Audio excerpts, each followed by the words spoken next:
Você acorda, pega o bendito do celular, vai rolando tela, tem ali dopamina barata, depois você percebe, você sente culpa, pega o celular de novo e repete o mesmo ciclo. Pô, tu tá andando num circo merda pra caralho, hein?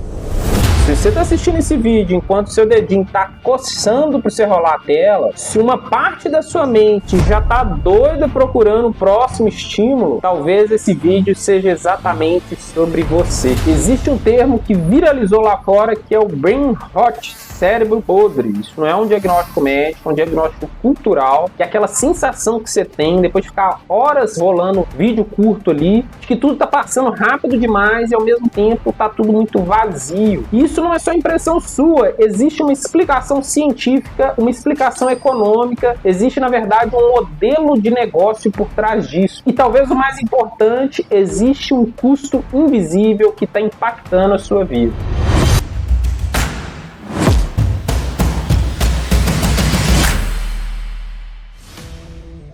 Olá, sejam todos muito bem-vindos a mais um vídeo do canal A Soma de Todos os Dias. Para você que ainda não me conhece, meu nome é Mauro Henrique e aqui nós falamos sobre hábitos, qualidade de vida e saúde mental. Gente, esses dias eu fiquei meio impactado, tentando entender o que está virando a produção de conteúdo, o que está virando as redes sociais hoje em dia. Na realidade, a gente não tem nem mais rede social, né? Antigamente, eu lembro muito na época de Orkut, né? A gente tinha de fato os nossos amigos ali. Hoje virou uma questão tão forte em relação a um canibalismo pela nossa atenção, que aquele conteúdo que é mais profundo, aquele conteúdo que tem mais significado, o algoritmo nem entrega. Por quê? As pessoas estão entrando num ciclo de que o que vale é aquele conteúdo rápido, com um apelo muito forte de atenção, mas da mesma forma é um conteúdo muito vazio. E esse termo brain rot, ele passou a ser citado a partir dos anos 2022, 2023, muito em função do impacto do TikTok na vida das pessoas, né? As pessoas passavam horas ali no TikTok, e tinha uma expressão assim como, não, meu cérebro vai virar mingau de tanto eu ficar só nesses videozinhos aqui. Mas essa ideia é um pouco mais antiga. Desde o século XIX já existiam críticas de que todos esses estímulos urbanos já deteriorava a mente. Tempos depois, nos anos 70, com o advento da televisão, com a popularização da televisão, ela acabou sendo acusada de gerar grande passividade nas pessoas. As pessoas só ficavam sentadas assistindo TV. Algum tempo depois, nos anos 2000, a internet acabou popularizando muito. Eu lembro que a partir dos anos 2000, 2005, começou a ter as lan houses, né?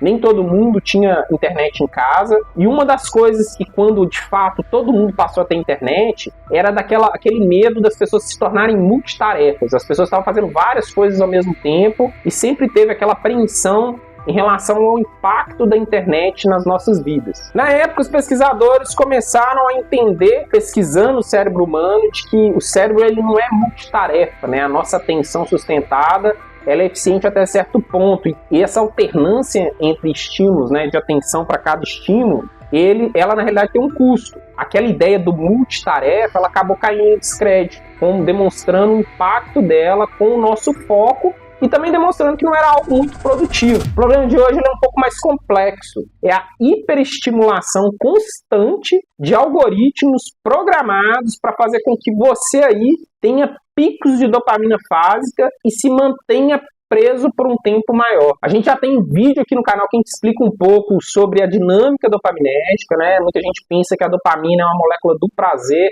mas ela está muito mais associada à predição de uma recompensa, né? A expectativa de uma recompensa. E a gente tem aquela dopamina que ela é tônica, que é uma dopamina basal. E a gente tem a dopamina fásica, que a depender do estímulo que você recebe, ela tem um pico.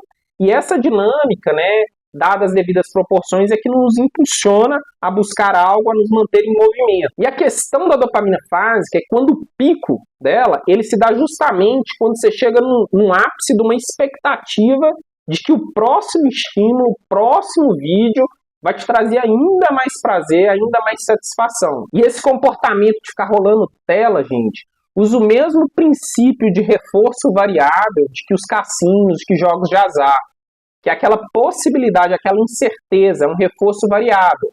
Ora você pode conseguir um vídeo, alguma coisa, algum estímulo muito legal, ora não. Isso mantém a pessoa presa. E, paralelamente, a gente também está vivendo um aspecto social, algo que eles denominaram Fear of Missing Out, que a sigla chama FOMO, né? Que é o medo de estar perdendo algo.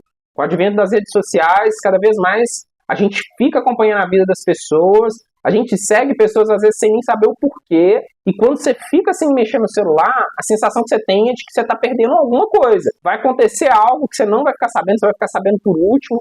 Enfim, essa sensação da possibilidade de você estar perdendo algo também vem nesse misto aí, nessa mistura que tem caracterizado a nossa vida hoje em dia. E quando a gente passa a receber dezenas, centenas de picos dopaminérgicos por dia, o nosso cérebro ele busca o equilíbrio. Ele acaba reduzindo a sensibilidade, diminuindo a resposta, e aí que muita gente entra naquela anedonia, que é aquela incapacidade de sentir prazer. É aquele paradoxo, viver só de prazer, só de recompensa rápida, acaba tirando o prazer de viver. Daí o cara vai ler um livro. Nossa, que trem chato. Não aguenta ficar 5 minutos lendo um livro. Não consegue ter uma conversa profunda. E a gente está vivendo um verdadeiro canibalismo da atenção. Um dia eu estava reparando os vídeos de gancho. A pessoa está falando aqui, embaixo dela tem algum outro vídeo, nada a ver, passando só para manter a atenção da pessoa presa, porque tá todo mundo igual um zumbi, querendo um conteúdo muito mais rápido. Você tem 2 segundos para convencer a pessoa a ficar naquele vídeo, a gente tá perdendo a profundidade. E algo intrigante também, gente, que eu tava vendo, é o porquê que o conteúdo profundo acaba perdendo, né? Aquela questão de qualidade. Primeiro, exige, de certa forma, um esforço cognitivo. A pessoa ela precisa se aprofundar, ela precisa querer entender sobre aquilo, ela precisa esperar, ela precisa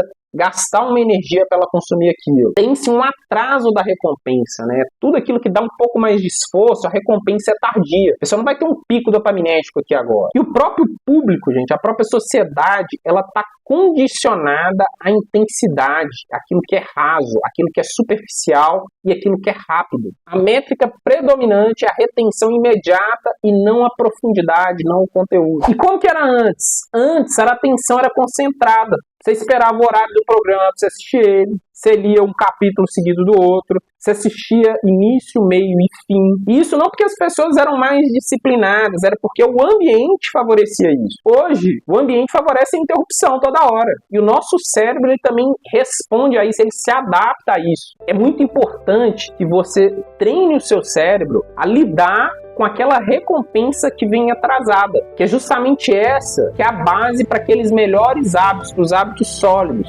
Atividade física, leitura, construção de carreira, relacionamento. Nada disso entrega pico imediato, entrega construção progressiva. E se você chegou até aqui, certamente não é porque era um vídeo rápido, foi porque você sustentou a sua atenção. E isso não é detalhe, é prática, até porque a mudança ela não acontece em picos. Ela acontece na constância de cada dia, na soma de todos os dias.